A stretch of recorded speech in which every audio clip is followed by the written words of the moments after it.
The Omega by Gideon Optics is a red dot that can be mounted on both a pistol and a long gun, and is suitable for competition use as well as home defense, self-defense, or maybe even duty use. The Omega is widely regarded as a lower cost alternative to the Trijicon SRO.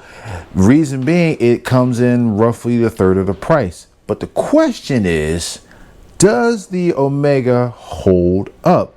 And is it a viable alternative to the much more expensive SRO? Well, today on Armchair Operator Guns and Gear Reviews, we are going to explore those very questions with a quick review of the Omega from Gideon Optics. Let's get into it. Yo, no, I ain't the type to give up. If I do something, man, I do it till I get what I want. I turn a business out of nothing into something I love.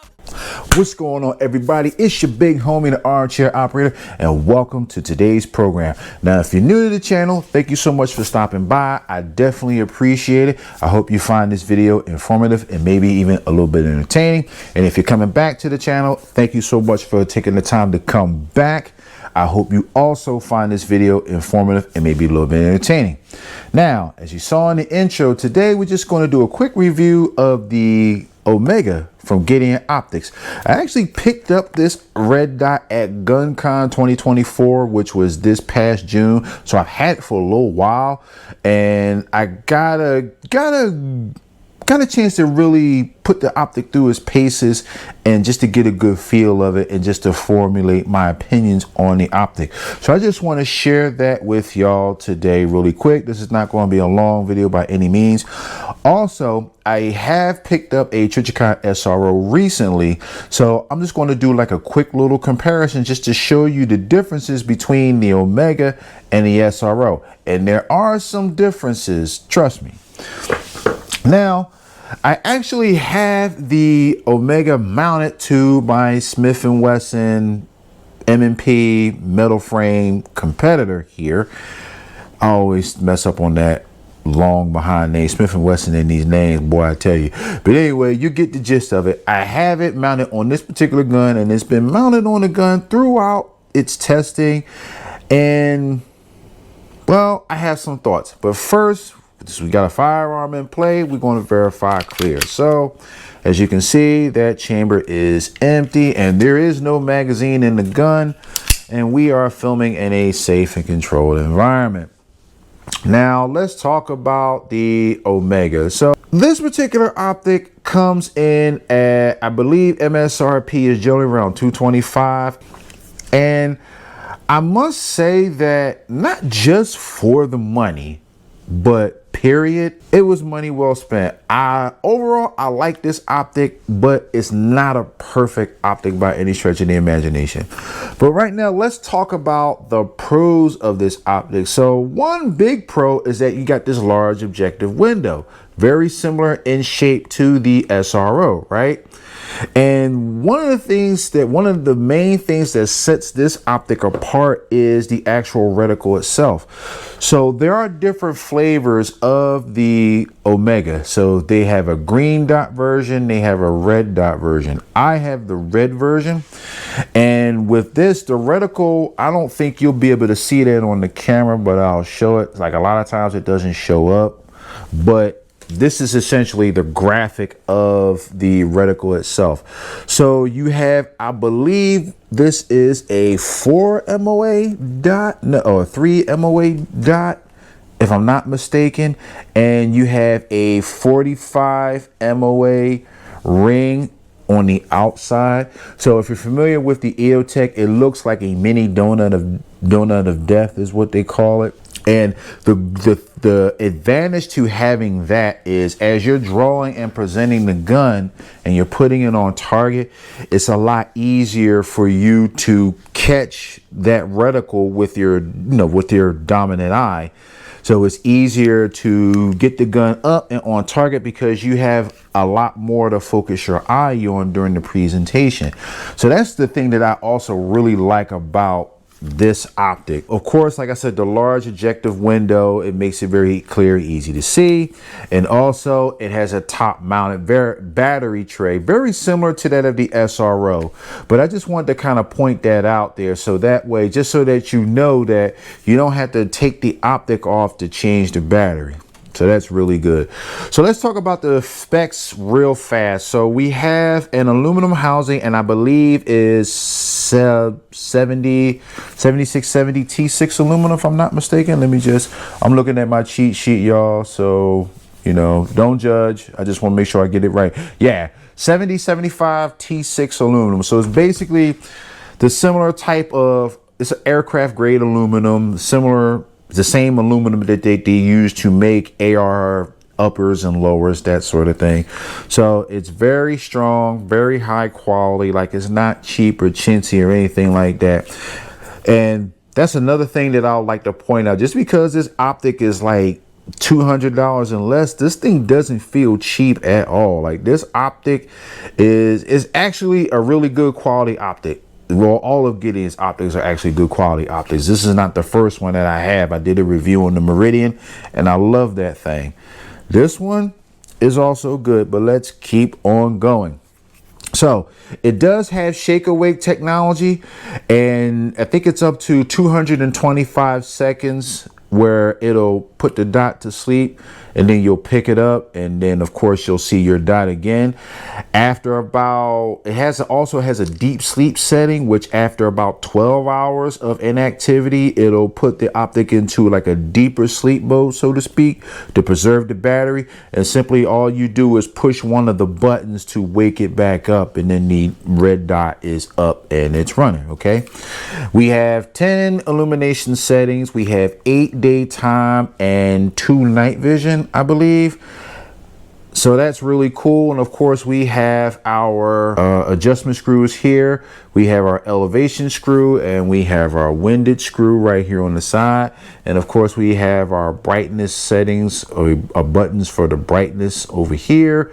You can turn it on and off as well from that side. So that's really neat. Let's go. Oh, also it takes a CR32 battery. So it takes one of these jokers right here. So I'm just going to put that on the screen real quick. Okay. I don't think this might have came, because there was a battery in the optic when I bought it, and there was an extra one in there. I think this one was one that I bought as a spare. I'm not 100% sure. Like I said, I had this thing for a little over a month.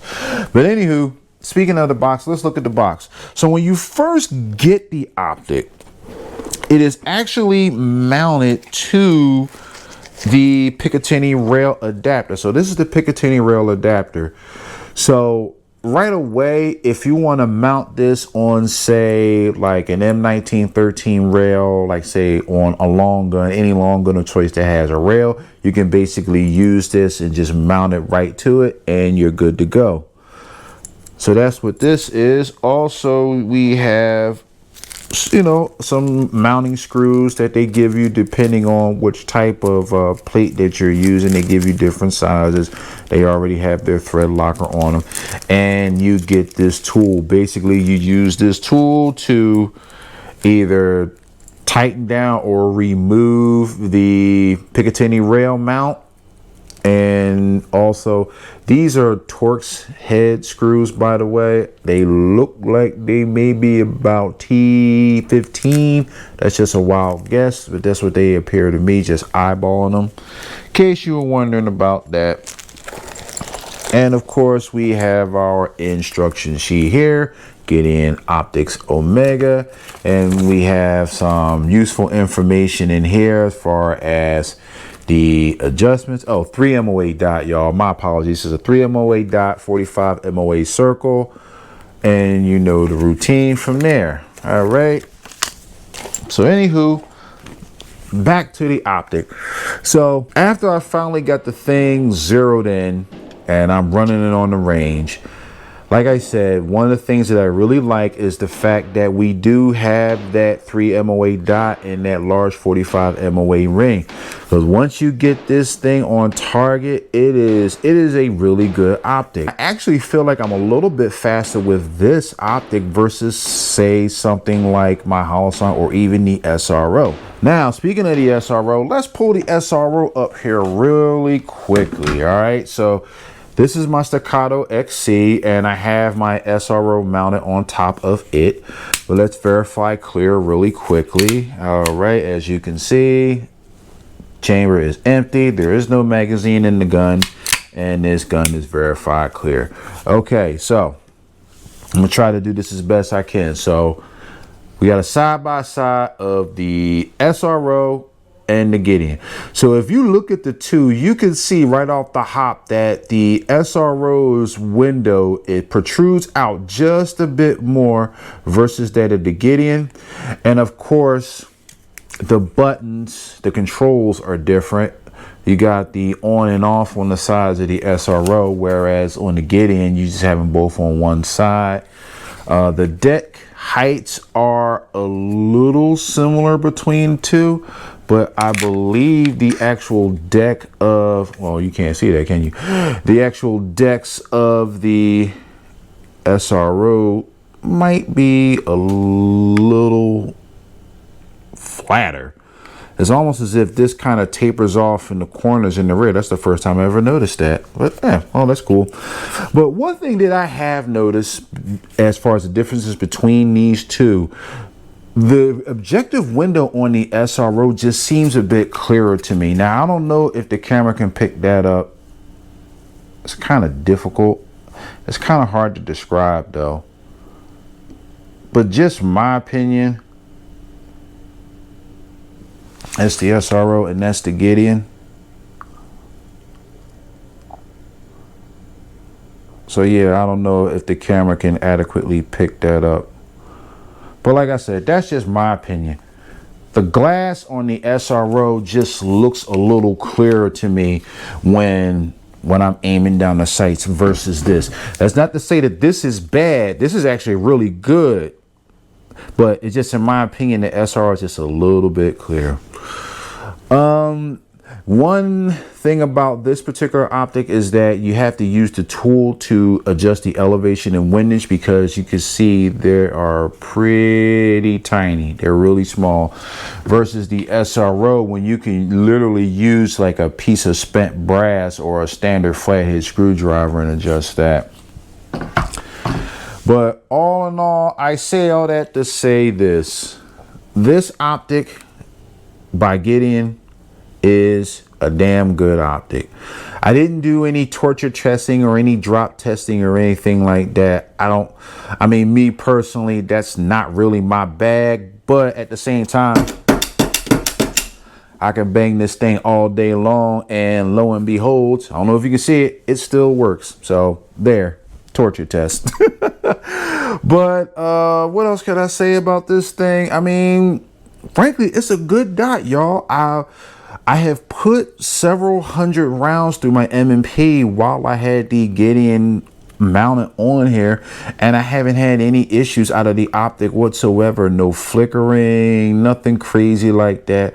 Like, I mean, it just runs and it does the job that I need it to do. So all in all, my recommendation, I think the Gideon Optics Omega is a worthwhile dot.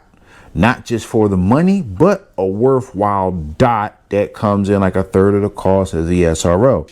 What's your opinion or experiences with the Gideon Optics Omega? Drop them down in the comments and let me know. Let's get this discussion popping, y'all. Like, I'm definitely curious to see what some of y'all think about the Gideon Optics Omega, and whether you believe that it is an adequate, lower cost alternative to the Trijicon SRO. All right, and with that, y'all, I'm going to end here and I'm going to turn you loose. This is your big homie, the armchair operator. Thanking y'all once again for stopping by, but it's time for me to go. I'm out, man. Peace.